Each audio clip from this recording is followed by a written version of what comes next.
Good morning. কেমন আছো তোমরা? আশা করি সবাই ভীষণ ভালো আছো। আর তোমাদের ভালোবাসায় আমরাও অনেকটা ভালো আছি। সিম্পল লাইফ ভিলেজ চ্যানেলে তোমাদের সবাইকে স্বাগত জানাই। আবারও নতুন একটি ব্লগ নিয়ে চলে এলাম। তোমরা সবাই আমার সাথে থাকো আর শুরু থেকে শেষ অবধি ব্লগটা দেখতে থাকো। আশা করছি আজকের ব্লগটা তোমাদের খুব ভালো লাগবে। তো চলো বন্ধুরা, তোমাদের সবাইকে সাথে নিয়ে আজকের ব্লগটা আমি শুরু করছি। তো এখন বাজে সকাল 5:30।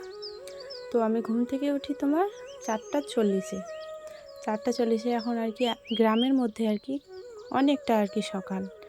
আর আমরা খুব সকালেই উঠি, শীতে বলো বা গরমে বলো সবসময় আর কি খুব সকালে উঠি। আর আমার জানো মানে শ্বশুর বাড়িতে এসে আমার অভ্যেস হয়ে গেছে, নাহলে বাবার বাড়িতে তো অন্যরকম আর কি অভ্যেস ছিল। তো এখানে এসে এত সকালে যে উঠতে পারছি এটাই আমার কাছে অনেক, কারণ আমি ঘুম থেকে আগে সকালে উঠতামই না, অনেকটা দেরি করে উঠতাম। কিন্তু এখানে এসে এত অভ্যেস অন্যরকম হয়ে গেছে। তো এখন সবার আগে আমি ঘুম থেকে উঠি। বাবা মা যত আছে তোমাদের দাদাভাই সবার আগে আমি উঠি। আমি উঠে ঝাড়ঝাড়াটা শুরু করি, তারপর মা উঠে আর কি থালা বাসনগুলো ধুয়ে নিয়ে আসে, আর তারপরে আমি আর কি ঘরটা লেপে নিই। তো রোজকার কাজ এগুলোই, কোনো দিন মা উঠতেও পারে বা উঠতেও পারে না, কারণ মায়ের দিন দিন আর কি শরীরটা খারাপ হয়ে যাচ্ছে। তার জন্য আমি ছেলের বউ, তো আমাকে করতে হবে, কারণ সংসারটা এখন আমার। তো তার জন্য আর কি আমি হিংসে টিংসে করি না কারোর সাথে, কারণ আমার হিংসে করার মতো কেউ নেই। মা আমার নিজের মায়ের মতোই এই মাও। তো ওই জন্য আমি আর কি হিংসে টিংসে আমার হয় না। তো চলো এদিকে ঘর লেপানোর পরে আমি আসলাম, বালতিটা আর কি এখানে মাজতে এসেছিলাম, দেখছি যে চারাটার মধ্যে জলই নেই। তখন আবার আমি গেলাম মার্শালে, বালতিটা এখানে মেজে নিয়ে মার্শালে গিয়ে আর কি জল নিয়ে আসবো। কারণ তোমার কি কেন বলো তো, এই চারার মধ্যে আর কি জল এনে রাখা হয়নি, তো তার জন্য ভাবলাম যে জলটা আর কি নিয়ে আসি। তো প্রত্যেক দিন আমি এরকমটাই করি, কারণ বালতিটা যখন আর কি নোংরা হয়ে যায় তখন মেজে টেজে আর কি জলটা একবারই হাত পা ধুয়ে ওখান থেকে এক বালতি জল নিয়ে আর কি বাড়িতে চলে আসি। তো দেখো এই যে আমি জলও নিয়ে চলে আসলাম। তো এখন আর কি আমার মেয়ে কয়েকটা আর কি আম আর কি কুড়িয়ে নিয়ে এসছে, তো ওগুলো আর কি আচার করব না, চুনা করে রেখে আর কি দেবো। ওগুলো পরে আর কি যখন বর্ষাকাল হবে না, তখন আর কি ওগুলো খেতে বেশ ভালো লাগবে। জলের সঙ্গে ভিজিয়ে রাখতে হবে, আর তারপরে 15 মিনিট 20 মিনিট বলো রাখতে হবে। তারপরে যদি খাও তাহলে বুঝতে পারবা সেই টেস্টি। তো এখন আম আছে, তোমরাও বানাতে পারো। তো লম্বা লম্বা করে ছোটো ছোটো করে কেটে নেবা, আর হচ্ছে খোসাটা ছাড়িয়ে নেবা আর রোদে শুকাবা। তাহলে ওগুলো আর কি বর্ষার সময় যখন বৃষ্টি হবে তখন তো আর এই টক জিনিস পাওয়া যাবে না, তখন এগুলো খেতে আর কি ভালো লাগবে। তো ওই জন্য মা আর মেয়ে মিলে আর কি বসে গেছি। তো আমার মেয়ে আর কি এগুলো আম কুড়িয়ে নিয়ে এসছে,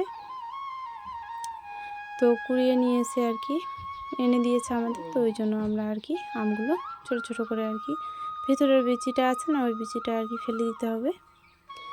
তো ওটা ফেলে দিয়ে আর হচ্ছে ছালটা ছাড়িয়ে নিতে হবে, তাহলে পরে ভালো হবে। আর যদি তুমি মনে করো যে আমের খোসাটা তুললা না, তাহলে ভালো লাগবে না অতটা খেতে। আর এরকম করে রাখলে পরে পরিষ্কার ভালো লাগে খেতে, দেখতেও ভালো লাগে।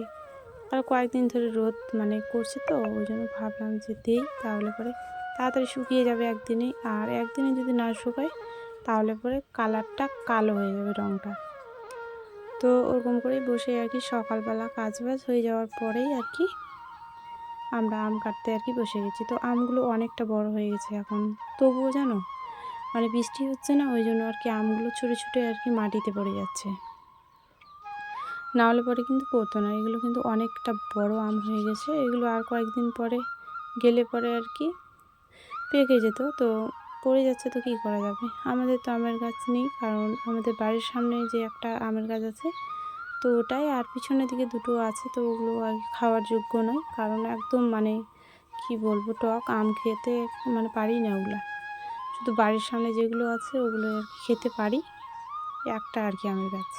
তো কয়েকটা আম আর কি ধরেছে, তো বাড়িটা যেখানে দিচ্ছি ওখানে আবার আমের গাছটাও আছে। তো আমের গাছটা কেটে দেবে নাকি কে জানে। তো দেখা যাক কী হচ্ছে, আমরা খেতে পারবো কি না যখন আর কি ছাদ ঢালাই হবে। তখন বলে আমের গাছের আর কি ডালগুলো আর কি ছাঁটাই করবে বলছে। তো দেখা যাক কী হচ্ছে আর কি।